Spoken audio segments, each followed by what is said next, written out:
বোনের বিয়ে হচ্ছে এবং দ্যাট দ্য এক্স্যাক্ট মোমেন্টে দাদা মণ্ডপে উঠেই সোজা বন্দুকটা তাক করে দেয় তার বোনের দিকে। কিন্তু কেন?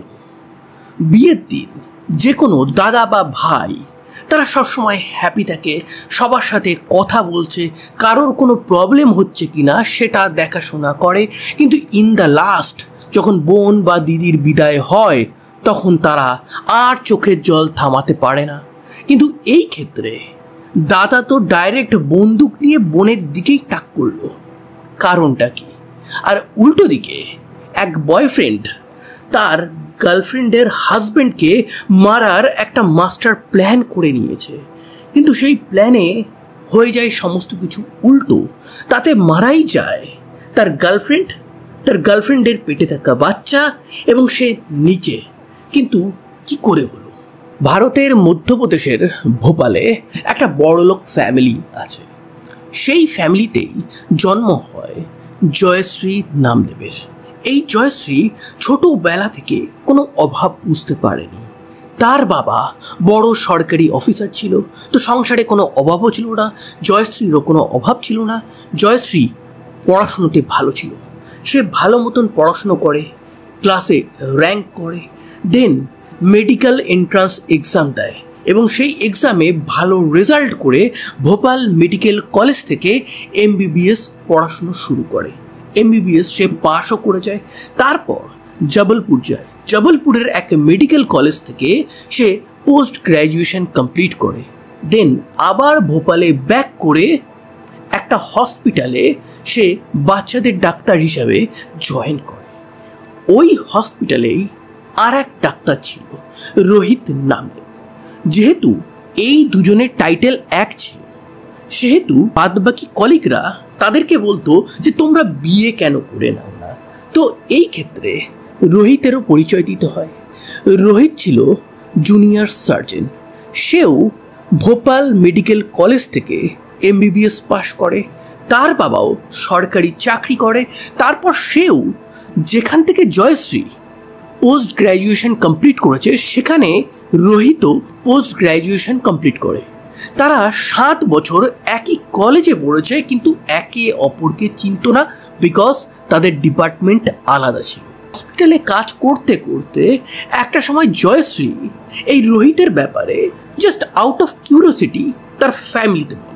তার ফ্যামিলি যখন বুঝতে পারে যে একই গোত্র, নাম, টাইটেলে সমস্ত কিছু ম্যাচ করে যাচ্ছে, আর একটা ডাক্তারের একই সাথে পড়েছে, একই জায়গায় কাজ করে, ভালো ছেলে, তো তার ফ্যামিলির সাথে আমরা কেন কন্ট্যাক্ট করব না? জয়শ্রীর ফ্যামিলি রোহিতের ফ্যামিলির সাথে কন্ট্যাক্ট করে। রোহিতের ফ্যামিলি দেখে যে জয়শ্রীরা যথেষ্ট স্ট্যান্ডার্ড একটা ফ্যামিলি এবং সেই ফ্যামিলিতে তাদের ছেলের বিয়ে, এবং উল্টো দিকে জয়শ্রীর ফ্যামিলিও যখন সেম দেখে রোহিতের ফ্যামিলিও যথেষ্ট স্ট্যান্ডার্ড মেনটেন করে, তো সেইখানে তাদের মেয়ের বিয়ে দিতে তাদের কোনো প্রবলেম নেই। তো তারা দেখাশুনো করে এই বিয়েটা ফিক্স করে। 3 ফেব্রুয়ারি 2014 আশীর্বাদ হয়। বিয়ের তারিখ ঠিক হয় 8 মে 2014। কিন্তু এই 8 মে জয়শ্রীর জীবনে একটা অন্ধকার অধ্যায় নেমে আসতে চলেছিল।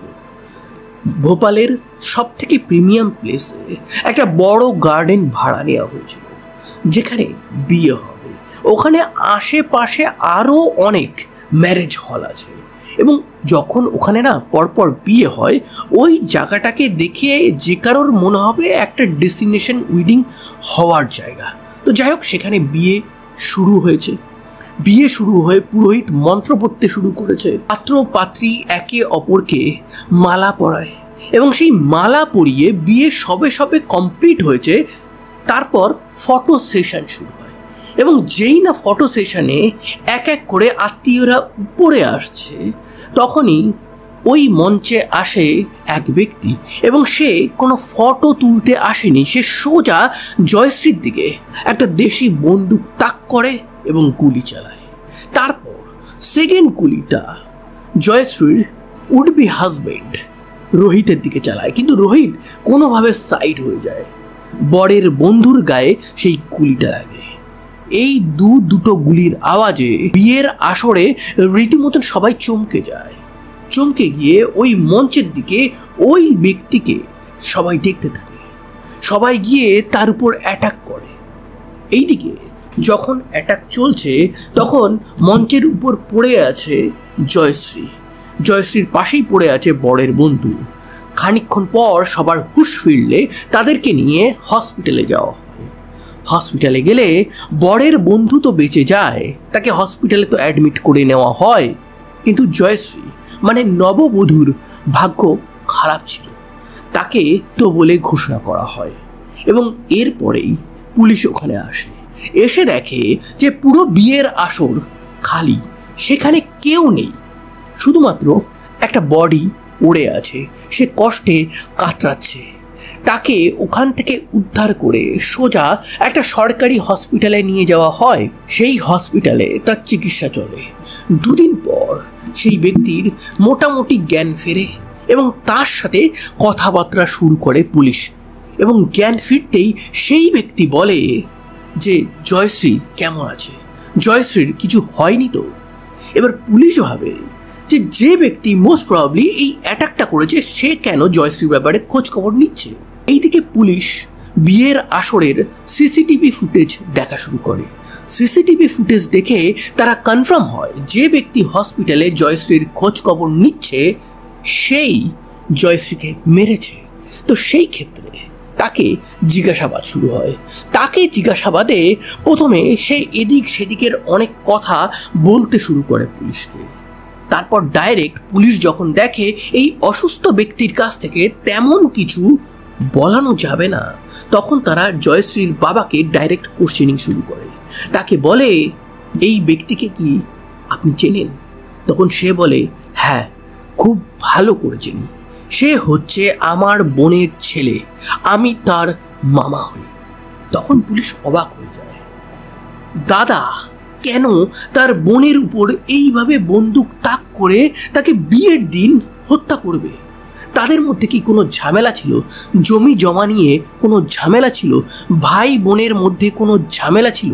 পরিবারের মধ্যে কোনো ঝামেলা ছিল? জয়শ্রীর বাবা বলে যে না, এরকম কোনোই কিছু ছিল না। আমার বোনের একটা ভালো জায়গায় বিয়ে হয়। আমার জামাইবাবু খুবই ভদ্র লোক ছিল, কিন্তু পয়সা করি সে খুব একটা ইনকাম করতো না। মোটামুটি একটা ছোট ব্যবসা ছিল, সেই ব্যবসাতে তাদের মোটামুটি চলে যাচ্ছিল। কিন্তু 2002 সাল নাগাদ হঠাৎই আমার জামাইবাবুর ক্যান্সার ধরা পড়ে। দীর্ঘ 2.5 বছর সে ফাইট করার পর, সেই মৃত্যুর পর আমার দিদির খুব অবস্থা খারাপ হয়ে যায়। আমি ভাবি যে এইভাবে আমার দিদি সংসার চালাবে কি করে, তো বেটার টু বি তার ছেলে অনুরাগ, তাকে আমি আমার নিজের কাছে নিয়ে আসি। তার সমস্ত খরচা, পড়াশুনোর খরচা, খাওয়া দাওয়ার খরচা আমি বহন করতে থাকি। তাকে ভালো স্কুলে পাঠাই, তাকে চাকরির পরীক্ষাতে বসার জন্য প্রিপেয়ার করাই। হঠাৎই 2005 সালে সে খুব অসুস্থ হয়ে পড়ে এবং সেই অসুস্থ হয়ে পড়লে আমি লাখ লাখ টাকা খরচা করে তাকে সুস্থ করে আনি। ব্যাংকিং কোচিং সেন্টারে তাকে ভর্তি করি। সেখান থেকে সে ভালোভাবে একটা চাকরিও পায়। সে চাকরি পেয়ে এখান থেকে একটু দূরে সাগার বলে একটা এরিয়া আছে, সেখানে চলে যায়। সেখানে সে মেসে থাকতে শুরু করে। কিন্তু যখন সে চাকরি পায়, বা বলতে পারেন চাকরি পাওয়ার আগে থেকেই, যখন আমার মেয়ে কলেজে পড়াশুনো করছে, অনুরাগের মধ্যে বেশ কিছু অ্যাবনর্মালিটি আমরা দেখতে পাই। সে বারবার জয়শ্রীকে নানান রকম কিছু অফার করত এবং সেই অফারটা মেইনলি ছিল ওয়ান সাইডেড প্রেম। প্রথম জয়শ্রী তো ভেবেছিল যে এটা দাদা ইয়ার্কি মেরে করছে, কিন্তু এরপরে একটা সময় সে বুঝতে পারে এটা ইয়ার্কি না। সে নিজে হাতে তাকে বোঝাতে শুরু করে যে মামার ছেলে, মাসির ছেলে, পিসির ছেলে, এদের সাথে আমরা কোনোভাবে বিয়ে করার কথা কল্পনাও করতে পারি না। জয়শ্রী তাকে যতই বোঝানো না, সে মানতে চাইছে না। এবার জয়শ্রী ফ্যামিলিকে বলে, ফ্যামিলি শুনে তো অবাক হয়ে যায়, যাকে নিজের সন্তানের মতন দেখল, যে অ্যাকচুয়ালি ওই ফ্যামিলিরই বড় দাদা, সে কেন এইরকম করছে। জয়শ্রীর বাবা তার দিদিকে বলে, তার দিদি তার ছেলেকে মানে অনুরাগকে বোঝায়, বুঝিয়েও কোনো লাভ হয়নি। অনুরাগ রোহিতকেও থ্রেট দেয়, রোহিতকে পুরো ব্যাপারটা বলা হয়, কিন্তু কোনো কিছুতেই তাকে থামানো যায়নি। তো তাকে বেটার টু বি অ্যাভয়েড করা। পুরো ফ্যামিলি এই অনুরাগকে অ্যাভয়েড করতে থাকে। আশীর্বাদেও তাকে নেমন্তন্ন করা হয়নি, বিয়েতেও তাকে নেমন্তন্ন করা হয়নি। সে 235 কিলোমিটার দূরে একটা মেসে আছে। সে ফেসবুকে নানান স্ট্যাটাস দিচ্ছে তার প্রেম, ওয়ান সাইডেড প্রেম। তার বোনকে সে সেদিন বিয়ে করতে যাচ্ছে। তার বন্ধুর কাছ থেকে সে বাইক ধার করে। কয়েকদিন আগে সে 17,000 টাকা দিয়ে একটা দেশি বন্দুকও কিনে ফেলে। সে সোজা 235 কিলোমিটার বাইক চালিয়ে বিয়ে মণ্ডপে ঢোকে। বিয়েটা সবে শেষ হয়েছে, ফটো সেশন সবে অন হয়েছে। দ্যাট দ্য মোমেন্ট মঞ্চে উঠে সোজা জয়শ্রীর দিকে তাক করে গুলি চালিয়ে দেয়। জয়শ্রী মাটিতে লুটিয়ে পড়ে অ্যান্ড 1 সেকেন্ডও ওয়েট না করে সে রোহিতের দিকেও গুলি চালায়, কিন্তু রোহিত কোনো রকমে সরে গিয়ে বেঁচে যায়।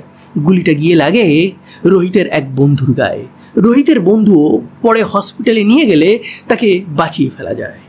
এরপরে পুলিশ সমস্ত ঘটনা শুনে রোহিতকে কোর্টে তোলে। একাধিক সাক্ষী আছে। রোহিত যদিও কোর্টে বলে যে সে ইচ্ছা করেনি, তাকে তার মামা ফাঁসাচ্ছে, পুলিশ ফাঁসাচ্ছে, কিন্তু কোর্টে তার এগেনস্টে যথেষ্ট প্রমাণ ছিল এবং তাকে দোষী সাব্যস্ত করে 2015 সালে আজীবন কারাবাস শোনায় কোর্ট। কিন্তু পরিবার মনে করে এটুকু যথেষ্ট ছিল না। তারা হাইকোর্টে যায়। হাইকোর্টের রায়ও কয়েক মাসে আসে, সেখানেও আজীবন কারাবাস শোনানো হয়। 2015 থেকে 2019 পর্যন্ত 4 বছর সে কন্টিনিউয়াস জেলে থাকে। তারপর তাকে 12 দিনের জন্য প্যারোল দেওয়া হয়। সেই প্যারোলের যেদিন শেষ দিন, যেদিন তাকে জেলে গিয়ে আবার সারেন্ডার করতে হবে, সেই দিন সকালবেলা অনুরাগ আর দরজা খুলছিল না। তার দরজাটা ভাঙা হয় এবং ভেঙে দেখা যায় অনুরাগ নিজেকে শেষ করেছে। তো এইভাবে দুটো প্রাণ বিনা কারণে ওয়ান সাইডেড লাভের জন্য, যে কিছুই বোঝে না, যে সম্পর্কের মর্যাদা বোঝে না, যে বোঝে না বিয়ে মানেই একটা কন্ট্রাক্ট না, বিয়ে মানেই একটা সম্পর্ক না, বিয়ে মানে আত্মীয়তা, বিয়ে মানে আত্মার সম্পর্ক। সেখানে একটা নিয়ম মেনটেন করতে হয়, একটা সম্মান মর্যাদা মেনটেন করতে হয়। সেই সমস্ত কিছু ভাঙতে চেয়েছিল অনুরাগ, যার ফলে একটা বেচারা ডাক্তার, যার একটা ফিউচার ছিল, তার সমস্ত কিছু শেষ হলো। জয়শ্রী আর এই পৃথিবীতে থাকলো না, উল্টো দিকে অনুরাগও শেষ হলো। কিন্তু এই সমস্ত কিছুর মাঝে সব থেকে বেশি খারাপ লাগবে অন্য একটা জিনিস জেনে। সেটা হচ্ছে এই জয়শ্রীর যে উডবি হাজব্যান্ড, বা বলতে পারেন নিয়ার অ্যাবাউট বিয়ে হয়ে গেছিল, যে রোহিত ছিল, সেই রোহিত জাস্ট যেদিন মার্ডার হলো তার পরের দিন একটা স্ট্যাটাস দেয় দুঃখের। তারপরের দিন জয়শ্রী আর রোহিতের যত ফটো রোহিতের প্রোফাইলে ছিল সমস্ত সে ডিলিট করে দেয়। ডিলিট করে না নিউজ পেপার, না কোর্টে, না কারোর সাথে কোনো দেখা, না কোনো সাক্ষী প্রমাণ, কিচ্ছু সে করতে আসে না। সে ক্লিয়ারলি পুলিশকে বলে যে আমরা এই কেসে না তো যাব কোর্টে, না তো যাব পুলিশ থানাতে, আমরা এখানে নেই, আমাদের দয়া করে মুক্তি দিন। আপাতত জানা নেই রোহিত কোথায় আছে, রোহিত কি করছে, সে বিয়ে করেছে কি করেনি। কিন্তু একটা জিনিস আপনাকেও ভাবাচ্ছে, রোহিত কেন এমন করলো সেটা আমার জানা নেই। আপনাদের কি মতামত এই ঘটনাটা শুনে সেটা অবশ্যই আপনারা কমেন্ট বক্সে বলবেন। তো চলুন এবার সেকেন্ড ঘটনায় যাই। এবং এই সেকেন্ড ঘটনাটা একটা অদ্ভুত ঘটনা। সেখানে বয়ফ্রেন্ড তার গার্লফ্রেন্ডের হাজব্যান্ডকে মারার প্ল্যান করছে, কিন্তু সেটা করতে গিয়েই সে নিজে মরবে, তার সাথে সাথে তার গার্লফ্রেন্ডকেও মারবে। গার্লফ্রেন্ড সেই সময় 4 মাসের প্রেগনেন্ট ছিল। ঘটনাটা দিল্লিতে আকাশ বলে এক টোটো চালক ছিল। সেই টোটো চালক টোটো চালিয়েই তার সংসার ঠিকঠাকভাবে মেনটেন করছিল। তার ওয়াইফের নাম হচ্ছে শালিনী। শালিনীর 2 সন্তানও আছে। মোটামুটি সমস্ত কিছু ঠিকঠাক চলছিল, কিন্তু হঠাৎই স্বামী স্ত্রীর মধ্যে প্রচণ্ড ঝামেলা হতে থাকে এবং এই ঝামেলার মাঝেই একটা টাইম হলে ইগো ঢুকে যায়। এদের সম্পর্কেও ইগো ঢুকে গেছে এবং এই ইগো ঢোকার জন্য শালিনী তার বাপের বাড়ি চলে যায়। এইদিকে আকাশ ভাবছে যে আমার কোনো দোষ নেই, তাহলে আমি কেন শালিনীকে বোঝাতে যাব। শালিনীও ভাবছে যে আমারও কোনো দোষ নেই, তাহলে আমি আকাশকে বলতে যাব কেন। এইদিকে তারা ছাড়াছাড়ি আছে, বেশ কয়েক মাস হয়ে গেছে। শালিনীর আর তর সইছে না। তার বাপের বাড়ির এক প্রতিবেশী ছিল, যার নাম হচ্ছে শৈলেন্দ্র। এই শৈলেন্দ্রর সাথে সে কথা বলতে শুরু করে এবং এই কথা বলতে বলতে একটা টাইমে তাদের মধ্যে একটা পরকীয়া প্রেম শুরু হয়ে যায়। পরকীয়া কেন বলছি, শালিনী তার হাজব্যান্ড আকাশকে ডিভোর্স দেয়নি, তো সেহেতু এটা একটা পরকীয়া সম্পর্ক। 3-4 মাস শালিনী আর শৈলেন্দ্রর সম্পর্ক হওয়ার পর হঠাৎই শালিনীর ফ্যামিলির মনে পড়ে যে আরে শালিনী তাদের মেয়ে ভুল করছে, তো তাকে বোঝায়। আর এইখানে শালিনী হঠাৎ করে মনে পড়ে যায় তার হাজব্যান্ডের কথা। সে বুঝতে পারে সে খুব বড় ভুল করেছে। সে আবার তার ফ্যামিলির কথায় হাজব্যান্ডের কাছে ফেরত যায়। হাজব্যান্ডও মেনে নেয়। সে ভাবে যে ঠিক আছে, শালিনী ভুল করেছে, আমি তাকে ক্ষমা করে দিই। তাদের মধ্যে সম্পর্ক ভালোই চলছে। হঠাৎই শালিনী বলে যে আমি প্রেগনেন্ট। এই খবরটা কোনোভাবে শৈলেন্দ্রর কাছে পৌঁছে যায়। শৈলেন্দ্র বারবার এই আকাশ আর শালিনীর বাড়ি গিয়ে over the phone, over the social media বলতে থাকে যে তোমার পেটে যে বাচ্চাটা আছে ওটা আমার বাচ্চা, তুমি আমার কাছে চলে আসো। এইদিকে শালিনী বলছে যে না, এটা আকাশেরই বাচ্চা। এবার ওটা কার বাচ্চা সেটা ডিএনএ টেস্ট করলেই হয়তো প্রমাণ পাওয়া যেত, কিন্তু সেই সব তারা না করে এই শৈলেন্দ্র ডিসাইড করে যে এখানে সব থেকে বড় প্রবলেম হচ্ছে তার অবৈধ প্রেমিকা শালিনীর হাজবেন্ড আকাশ। তো এই আকাশকে পৃথিবী থেকে সরিয়ে দিতে হবে। তাদেরকে সে পিছু করতে থাকে, সুযোগ খুঁজতে থাকে কখন মারা যাবে। শালিনীর বাপের বাড়ি আসবে এবং যখন টোটো করে তারা ওই বাপের বাড়ির সামনে আসে, এক্স্যাক্টলি সেই সময় একটা ছুরি নিয়ে শৈলেন্দ্র এই আকাশের উপর অ্যাটাক করে। আকাশের উপর অ্যাটাক হচ্ছে মানে হাজবেন্ডের উপর অ্যাটাক হচ্ছে, এইটা দেখে শালিনী শৈলেন্দ্রকে ধাক্কা মারতে থাকে, নিজের হাজবেন্ড আকাশকে বাঁচাতে থাকে। এইটা দেখে শৈলেন্দ্র প্রচণ্ড রেগে যায়। রেগে গিয়ে সোজা তার প্রেগনেন্ট গার্লফ্রেন্ডের উপর ছুরি চালিয়ে দেয়। প্রেগনেন্ট গার্লফ্রেন্ড শালিনী ওখানেই পড়ে যায় এবং তার মৃত্যুও হয়ে যায়। এইটা দেখে আকাশ প্রচণ্ড রেগে যায়। সে ফাইট শুরু করে এবং ফাইটের একটা পর্যায়ে শৈলেন্দ্রর হাত থেকে ছুরিটা সে ছিনিয়ে নিয়ে সোজা শৈলেন্দ্রকেই মেরে ফেলে। দুটো মৃত্যু ওখানে হয়ে গেল। সরি, বলতে পারেন 3-3টে মৃত্যু হয়েছে। এইবার পুলিশ আসে। ফ্যামিলি মানে শালিনীর ফ্যামিলি হাজব্যান্ডের এগেনস্টে মানে আকাশের এগেনস্টে কমপ্লেন করে। পুলিশ আকাশকে অ্যারেস্ট করে নিয়ে যায়, থানাতে আপাতত আছে। কিন্তু এই ক্ষেত্রে বলে রাখি, যেহেতু আকাশ সেলফ ডিফেন্সে এই কাজটা করেছে, সেহেতু আকাশের সাজা খুব একটা বেশি হবে না। 10 বছর হায়েস্ট টু হায়েস্ট হতে পারে। আর আমার মনে হয় 1-2 বছর সে জেলে থেকে বেইল পেয়ে যাবে। তো এই ক্ষেত্রে তার তো এমন কোনো দোষও নেই। সে তার ওয়াইফকে বাঁচাতে গেছিল, সে নিজেকে বাঁচাতে গেছিল, তো দুটো না করতে পেরে সে বাধ্য হয়ে ওটা করেছে। তার তো কোনো মোটিভ ছিল না, কোনো প্ল্যানও ছিল না। তো এই ক্ষেত্রে আকাশের সাজা একদমই না হওয়া উচিত। কিন্তু যেহেতু সে একটা অ্যাক্সিডেন্টাল কাজ করেছে, তো তার একটা বেসিক সাজা ওই 2-3 বছর মোটামুটি হবে, এটা ধরে রাখতে পারে। তো আজকে এই দুটো ঘটনাই বেশ মর্মান্তিক ছিল। তো আপনাদের কেমন লাগলো সেটা অবশ্যই আপনারা কমেন্ট বক্সে জানাবেন। তো এই রকম রিয়েল লাইফ ট্রু ক্রাইম ঘটনা ইন স্টোরি ফরম্যাটে যদি আপনারা শুনতে চান, তাহলে অবশ্যই আমার চ্যানেলটাকে সাবস্ক্রাইব করবেন। সাবধানে থাকবেন, ভালো থাকবেন, সুস্থ থাকবেন। আবার দেখা হবে নতুন কোনো এক ভেরি ইন্টারেস্টিং ট্রু ক্রাইম ঘটনার সাথে।